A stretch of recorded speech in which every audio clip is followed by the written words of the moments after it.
जय हिंद दोस्तों, वंदे मातरम। अभी कुछ दिनों पहले पाकिस्तान के एक मंत्री का वीडियो वायरल हुआ था, जिसमें वो मीडिया से कहते हुए दिखाई दे रहे थे कि भाई पब्लिक को चाहिए कि वो चाय पीना कम कर दे।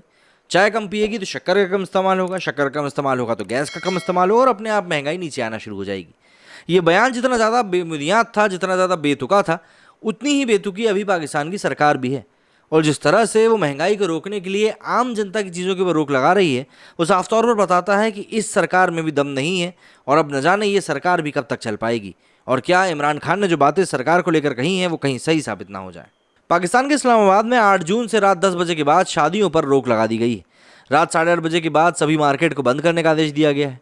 ऑफिस वर्किंग डे सप्ताह में 6 से घटाकर 5 दिन कर दिया गया है। सरकार ने यह फैसला देश में भारी बिजली संकट को देखते हुए लिया है और ऐसे में आज मैं आपको इसी बारे में बताने वाला हूं कि पाकिस्तान में बिजली संकट की समस्या कितनी गंभीर है और उसके पीछे की बड़ी वजह क्या है। इसका अंदाज़ा आपको 6 जून को जारी पाकिस्तान सरकार के नोटिफिकेशन से लगाया जाना चाहिए कि इसमें सरकार ने कहा था कि 30 जून तक देश में हर रोज़ 3.5 घंटे बिजली कटौती की जाएगी। 30 जून के बाद बिजली कटौती 3.5 घंटे से घटाकर 2 घंटे करने की बात कही गई है। पाकिस्तान सरकार ने इसके पीछे ये तर्क दिया है कि देश में 22,000 मेगावाट बिजली का उत्पादन हो रहा है, जबकि ज़रूरत 26,000 मेगावाट की है। ऐसे में पाकिस्तान में 4,000 मेगावाट बिजली की कमी है। हाल के दिनों में पाकिस्तान में बिजली की कमी बढ़कर 7800 मेगावाट तक पहुंच गई है। 7 जून को पाकिस्तान की सबसे बड़ी शहर कराची में 15 घंटे बिजली गुल रही, जबकि लाहौर में इसी दिन 12 घंटे तक बिजली कटौती हुई। इससे पाकिस्तान में बिजली संकट से पैदा हुए हालात का अंदाज़ा आप खुद ही लगा सकते हैं। बुधवार को खुद पीएम शहबाज शरीफ ने बिजली संकट पर इमरजेंसी मीटिंग करी और उस बैठक के बाद डिमांड और सप्लाई गैप को कम करने के लिए पाकिस्तान सरकार ने 5 अहम फैसले लिए हैं। सबसे पहले तो सप्ताह में काम के दिनों की संख्या 6 से घटाकर 5 कर दी गई। इसके पीछे प्रोडक्टिविटी बढ़ाने का तर्क दिया गया है, लेकिन असली वजह बिजली की मांग को कम करना है। सरकारी कर्मियों की गाड़ी खरीदने पर रोक लगाने के साथ ही सरकार दफ्तरों में तेल सप्लाई में 40% कटौती कर रही है। सरकार ने शुक्रवार को सरकारी कर्मियों के लिए घर से काम करने को अनिवार्य कर दिया है। वहीं शाम 8:30 बजे तक मार्केट को बंद किए जाने का नोटिफिकेशन भी जारी कर दिया गया है। इस्लामाबाद में रात 10 बजे के बाद शादी समारोह के आयोजन पर पूर्ण रूप से रोक लगा दी गई। वहीं पाकिस्तान में बिजली संकट की मुख्य वजह आर्थिक बदहाली। दरअसल पाकिस्तान के ज़्यादातर पावर प्लांट में तेल के जरिए बिजली पैदा की जाती है। इन पावर प्लांट में इस्तेमाल होने वाला तेल को विदेशी से आयात किया जाता है। यूक्रेन युद्ध के बाद दुनिया भर में तेल की कीमतों में दोगुने से ज़्यादा की बढ़ोतरी हुई है और इस वक्त डॉलर की तुलना में पाकिस्तानी रुपया 202 रुपये प्रति डॉलर पहुँच गया है। ऐसे में सरकार तेल का आयात कम से कम करना चाहती है।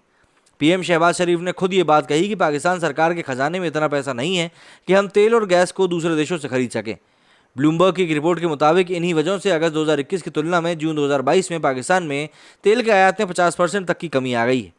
पाकिस्तान में सरकारी खजाना खाली होने की वजह से आम लोगों को सिर्फ बिजली संकट की समस्या का नहीं बल्कि महंगाई का भी सामना करना पड़ रहा है। पाकिस्तान में गैस की कीमत में 44% से 45% की बढ़ोतरी हुई है। यही नहीं, पाकिस्तान में बिजली की कीमत में भी प्रति यूनिट करीब 4 रुपये 80 पैसे की बढ़ोतरी हुई है। IMF ने 2019 में पाकिस्तान सरकार को 46,000 करोड़ रुपए के कर्ज देने का वादा किया था। इसके तहत 26 मई को IMF ने पाकिस्तान को 7,000 करोड़ रुपए देने की बात कही थी, लेकिन साथ ही बिजली और तेल पर दी जाने वाली सब्सिडी को खत्म करने की मांग की थी। ऐसे में IMF के दबाव में तेल और बिजली की कीमतों में बढ़ोतरी की आशंका जताई जा रही है और इसमें साफ भी है कि ज़रूरी सामानों की कीमतों में बढ़ने से आम लोगों के जीवन पर इससे सीधा असर पड़ने वाला है। नकदी की तंगी से जूझ रहे पाकिस्तान का विदेशी मुद्रा भंडार इस महीने गिरकर 10 अरब डॉलर रह गया है। इतने कम विदेशी मुद्रा भंडार का मतलब यह है कि पाकिस्तान के पास पेट्रोल डीजल समेत जरूरी चीज़ों के आयात के लिए केवल 2 महीने का ही पैसा बचा है। 6 मई को समाप्त सप्ताह में ये पाकिस्तान का विदेशी मुद्रा भंडार 16 अरब डॉलर का था, जो कि दिसंबर 2019 के बाद से सबसे कम विदेशी मुद्रा भंडार है।